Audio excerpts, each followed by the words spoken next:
Hey, Hunter Dickinson from all Illini fans to you, sit the hell down.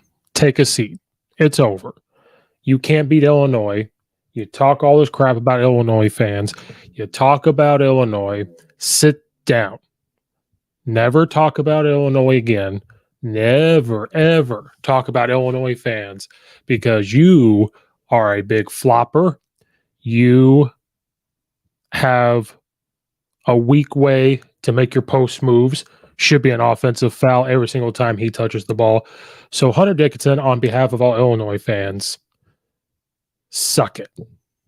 Illinois gets the win 91-87 over the Michigan Wolverines tonight in double overtime. We got 2 extra quarters of basketball, free basketball that we all love. Illinois gets the win. Mayer leads all scores for Illinois with 24 points.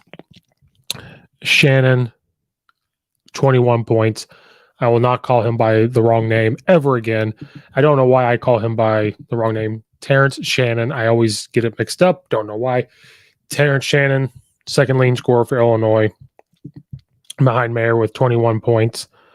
Then after that, Melendez comes in, scores 12 points. Rogers off the bench with 14 points. Coleman Hawkins with 6 points, but he had the big job of guarding Hunter, the flopper, Dickinson. Illinois gets the win over Michigan. It's a great time to be an Illinois fan. Muck fish again because I can't curse all the time on this.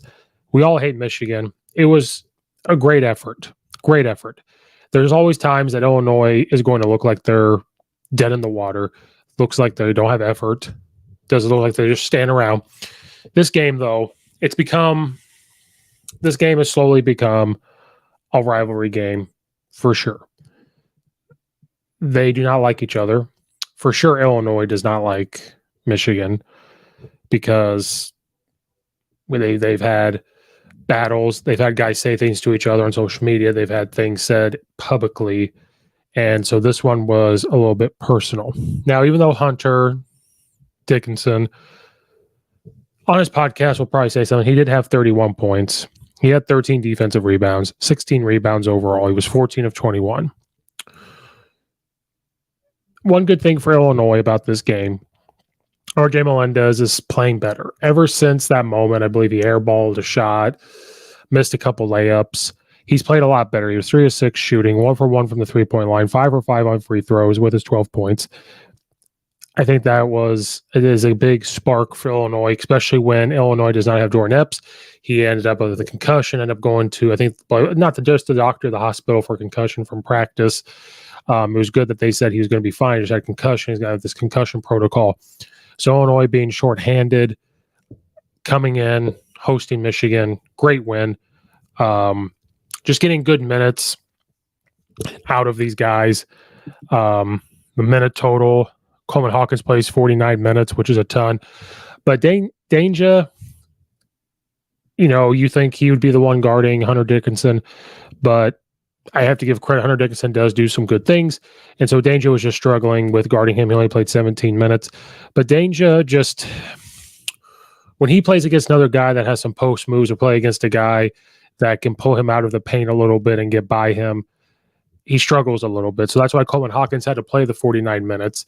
And I'm not saying Coach Underwood was okay with this, but he was okay with having Coleman Hawkins guard Dickinson because if Coleman Hawkins can stop him a couple times, they can get him to miss, they can come down and score.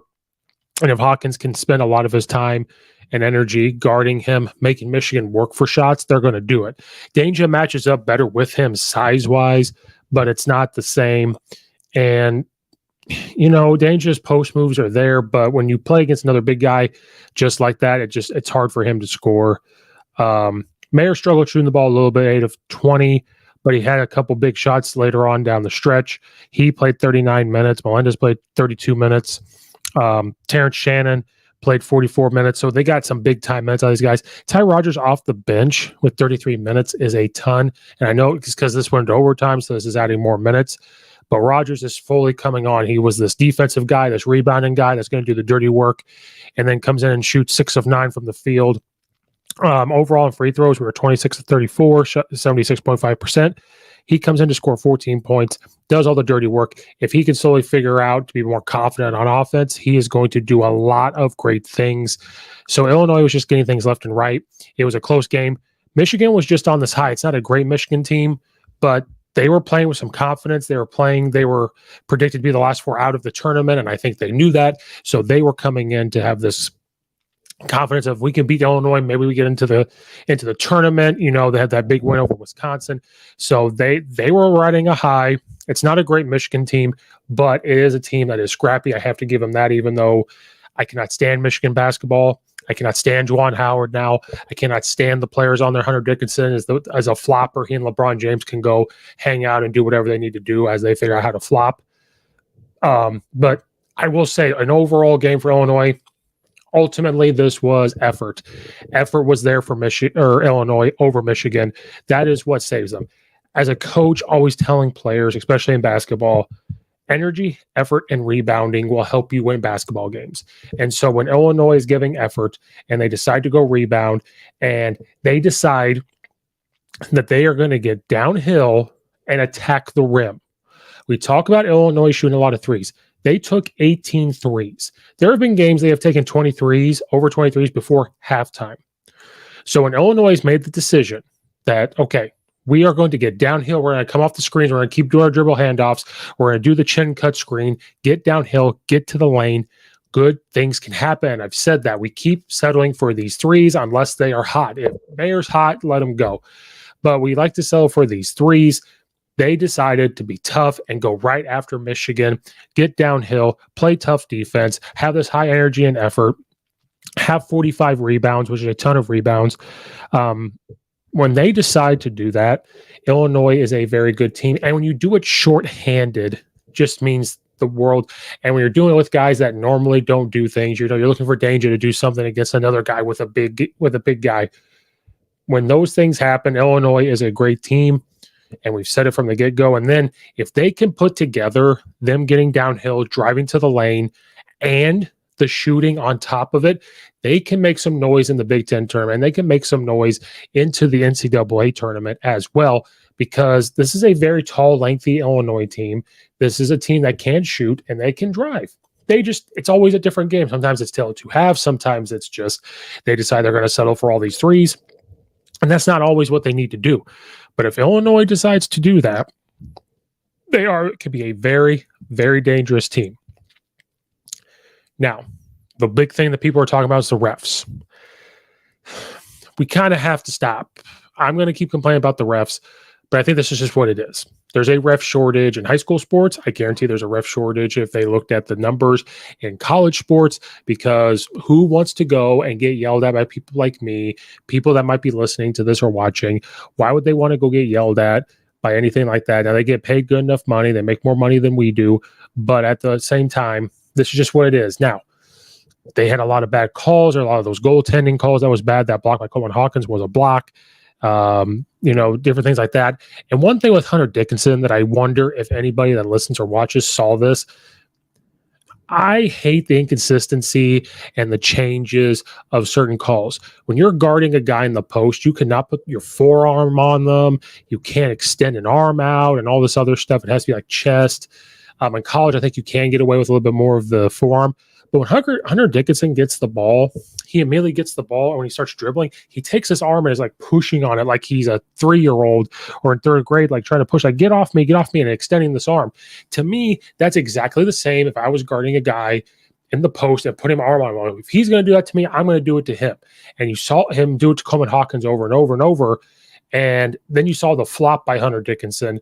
Like, he's a fake tough guy, but I hate how we do this extension and the refs don't call it. They don't call it. They're looking for a hook. They're looking for banging. But when a guy on defense can't even put their hand on a guy, but he can do that, it's ridiculous that he can get away with that. That just proves how soft Hunter Dickinson actually is.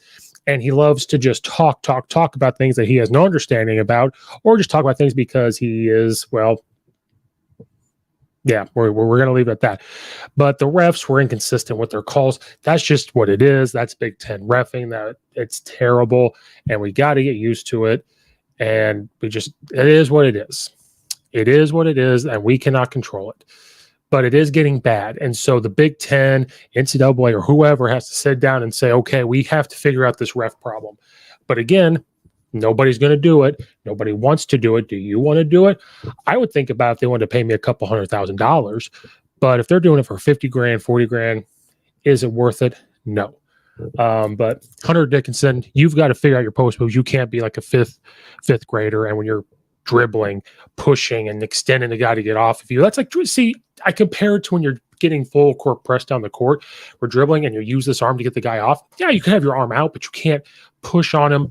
But that's just me thinking about how that guy was getting away with all those calls. One of the other things that has irked me this week from an Illinois fan perspective is people just love to continue to talk about Coach Brad Underwood. I don't know why, because I guess maybe the head coach takes the blame. I guess. I don't know. But there's people out there that have podcasts, and they're all dedicated to Illinois. Mine is dedicated to everything of Illinois, Chicago Bears. I will talk to anybody. We have the Geek Corner thing with Logan where we talk mainly Marvel. It'd be nice if I broaden my horizons with movies. And then I also talk to coaches all over the country. I've been able to talk to college football coaches and high school coaches.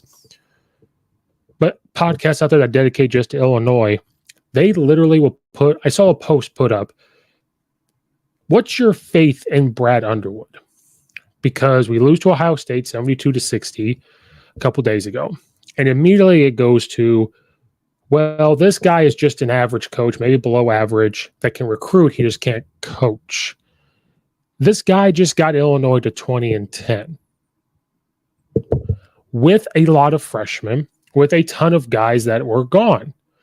And people were sort of calling for his head early on in the year, especially after Missouri, that skyrocketed. Stop going after Coach Underwood until we have back-to-back seasons of maybe not making tournaments or winning 8 games. We're 20-10. We are 20-10 right now, and we're 11-8 in the Big Ten, where we were 0-3 in the Big Ten at one point. Underwood is figuring out how to get this team going. It takes a good coach to figure that out, and it takes time. You don't figure it out all the time from summer camps, beginning of fall camps. You know, you're the first couple games you play, you know, they played Eastern Illinois, Kansas City, Monmouth, and then they went on to beat UCLA. Well, we didn't hear anything about Underwood at that point. We lose to Virginia. You don't really hear anything. You beat a Lindenwood, Syracuse, big-time win over program. You lose to Maryland. It starts rumbling, but then you beat Texas, and you lose to Penn State, rumbling again, and then Missouri just takes off. Stop going after Coach Underwood, because this is what's going to happen. We beat Michigan now. Nobody's going to say anything about Underwood.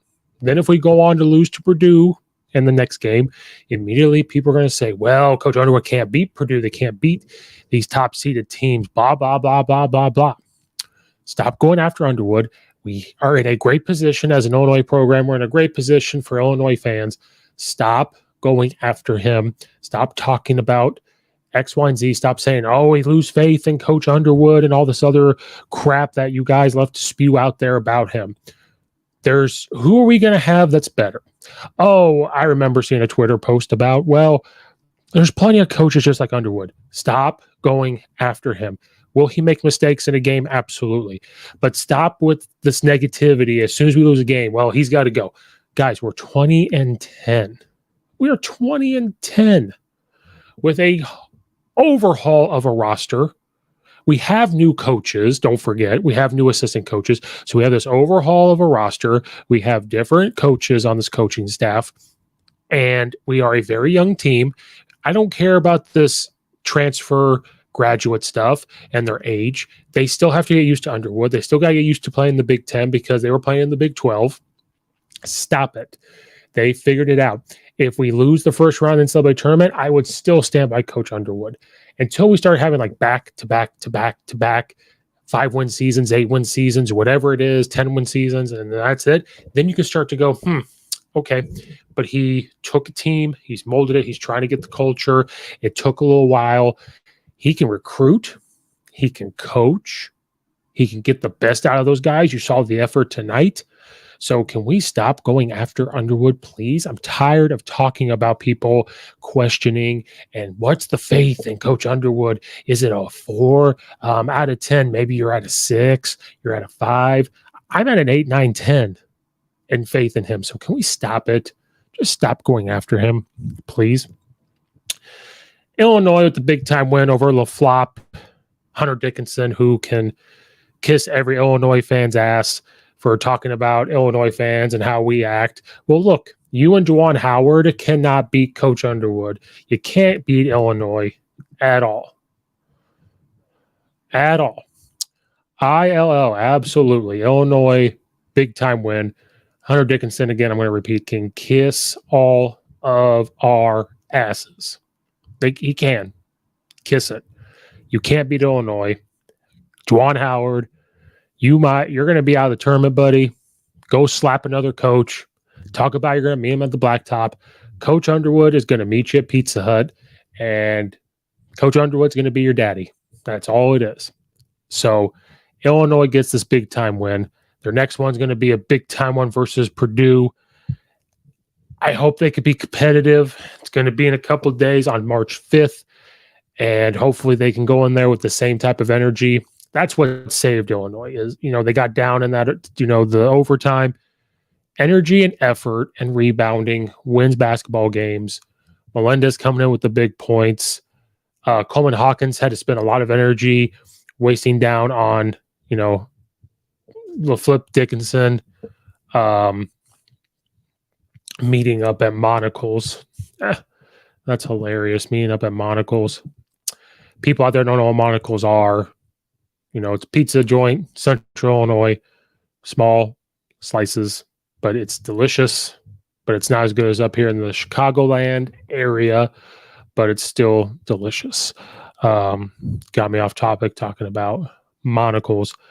But the effort, that's the type of effort Illinois needs every single time. And I think that's where a lot of frustration comes from us Illinois fans is, why can't we get this effort possibly every single game? That's a good question. Why does it take a rival quote unquote game in Michigan? Where was it versus Ohio State? Did you think that you were going to roll over Ohio State? I don't know. It was the effort there from Northwestern. People even think if you go back even farther on the schedule that we haven't seen this type of effort since maybe the Rutgers type game. I'm not sure, but I mean, it's the type of effort we saw versus Northwestern to come back. It's the type of effort we're seeing tonight. But yeah, Illinois, big win. It's always good to beat Michigan. It's always good to beat Juwan Howard. So yeah, make sure you guys hit the like button, subscribe button on the YouTube channel, follow and rate it on Apple and iTunes. Follow at Coach_Steve72 on Twitter and at Coach Steve Show on Twitter. Check out all the affiliates in the description below. Check out all the other episodes out there. Tons of episodes. There has to be over 450 episodes of stuff out there between sports and talking to coaches and the Geek Corner stuff and lots of stuff out there for everybody. Check out playlists that it's organized in and check out all that stuff. But thank you guys for watching and or listening. Do all that stuff for me. You leave a comment in the comment section down below. Thank you guys again, and we will see you guys next time.